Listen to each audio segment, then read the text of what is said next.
कहानी है रामपुर गांव की, जहां के मर्द महिलाओं को हमेशा नीचा दिखाने की कोशिश में रहते।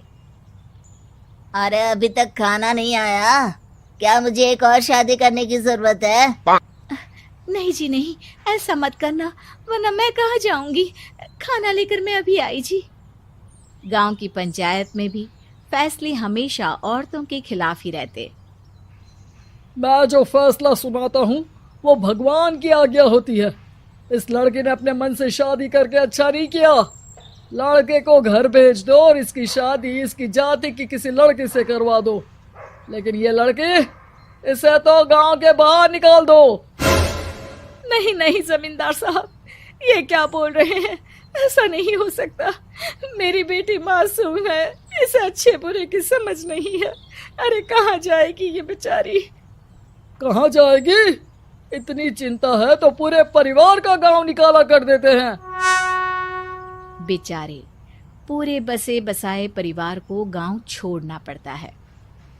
चाहे जो हो, अगर बेटियों को कंट्रोल नहीं कर सकते तो गांव में रहने का कोई मतलब नहीं है।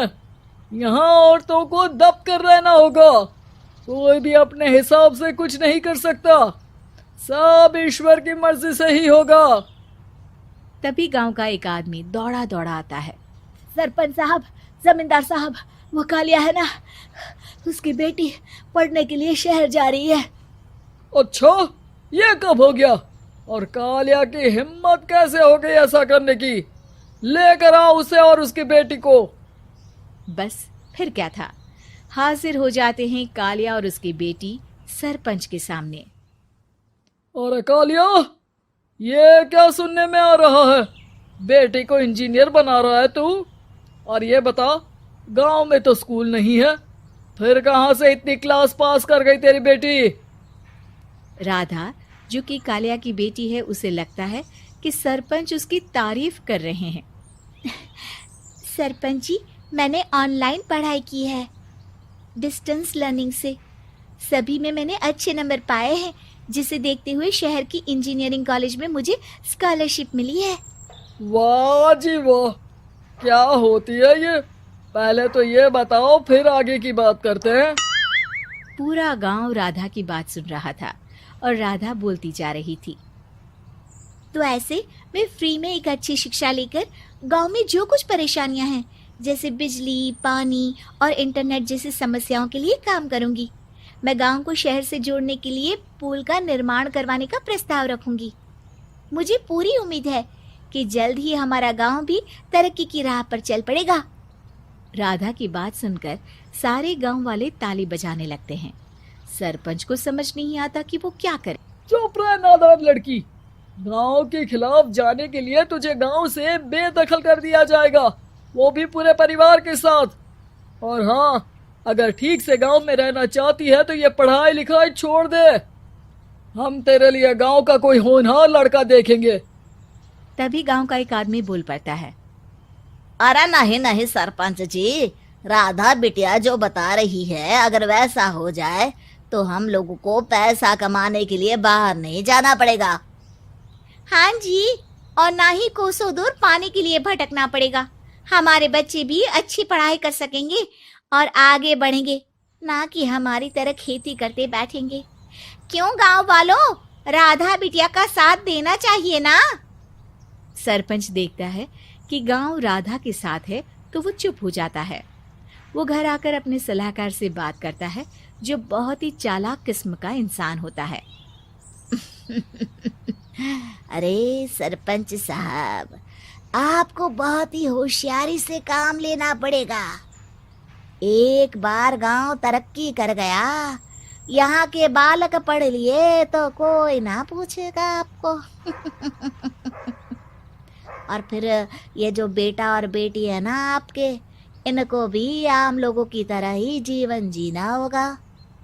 हाँ, लेकिन करे तो क्या करे? वो ना आप मुझ पर छोड़ दीजिए, बस मैं जैसा बोलूं करते जाइए। अगले रोज सुबह जब गांव वाले सोकर उठते हैं तो राधा के घर के बाहर और साथ ही वो लोग जिन्होंने राधा का सपोर्ट किया था, उनके घर के आगे लाल रंग से कल आऊंगी लिखा होता है। कल आऊंगी, यह क्या होता है? अरे यह तो खून से लिखा है, लगता है कोई भूत प्रेत या चुड़ैल का साया है। चलो सरपंच जी के पास चलते हैं। सभी सरपंच के पास जाकर उसे सारी बात बताते हैं। अरे ये तो बड़ी मुश्किल की बात है।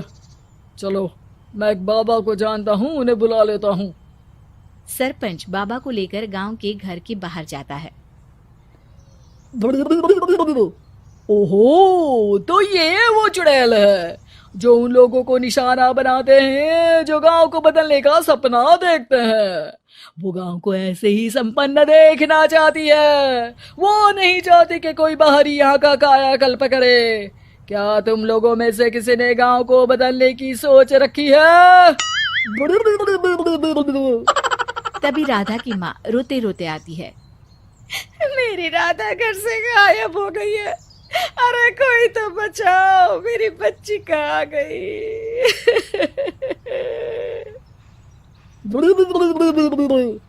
ले गई वो चुड़ैल, तेरी बच्ची को ले गई। अब वो उसे श्रापित करके छोड़ेगी, उस पर चुड़ैल का साया हो जाएगा। तभी बुरी सी हालत में राधा भी वहां आ जाती है। उसके बाल चुड़ैल की तरह फैले होते हैं और कपड़ों में खून लगा होता है। सभी राधा को देखकर डर जाते हैं। माँ, पता नहीं मुझे कौन उठा कर ले गया था। अरे दूर दूर हो जा चुड़ैल, अब हम लोग इस गांव में नहीं रुकेंगे। अरे कैसे बातें कर रहे हैं आप?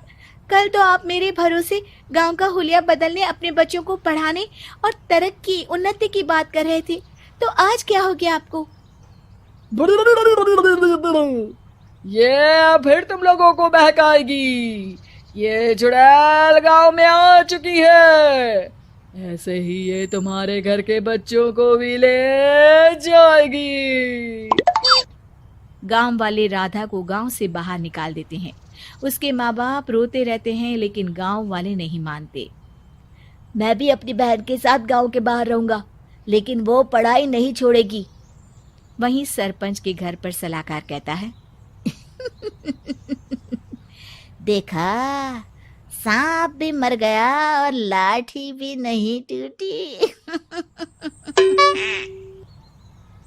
लेकिन अगले ही दिन सरपंच के घर के बाहर भी वही शब्द लिखे होते हैं। और फिर सरपंच की बीवी कहती है, हमारी बेटी को किसी ने अगवा कर लिया है। तभी राधा का भाई वहां आ जाता है। अरे गांव वालों, मैंने सरपंच जी की बेटी को देखा था। वो चुड़ैल उसे उठाकर ले जा रही थी। अरे क्या मजाक कर रहे हो? नहीं नहीं सरपंच जी, आप नहीं जानते। वो चुड़ैल अब आपकी बेटी में आ जाएगी, जैसे राधा के अंदर आ गई थी। तभी सरपंच की बेटी वैसी ही हालत में वहां आती है जैसे राधा आई थी। पापा, पता नहीं कैसे मैं गायब हो गई थी। चुड़ैल, इसके अंदर भी चुड़ैल का साया है, मारो इसे। अरे नहीं नहीं, इसे भी राधा के पास गांव के बाहर ही भेज दो। अरे चुप रहो, मेरी बेटी कहीं नहीं जाएगी और चुड़ैल वुड़ैल कुछ नहीं होता है। अरे कैसे बात कर रहे हो सरपंच जी? आप तो बोल रहे थे कि आपका फैसला भगवान का ज्ञान होता है, तो अपने पर बात आई तो अब आप ऐसे बोल रहे हैं। अरे ना ना ना, आपको अपनी बेटी को त्यागना ही होगा। अरे बुलाओ बाबा को। राधा का भाई बाबा को ले आता है, जिसे अब गांव वालों के डर के कारण सच बोलना पड़ता है।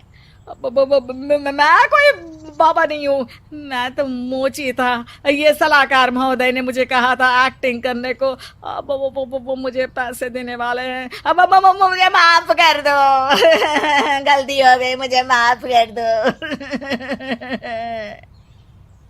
तभी वहां राधा आ जाती है। देखा सरपंच जी, जब गांव के बच्चे साक्षर होंगे तो आप जैसे लोगों की चालाकी नहीं चलेगी।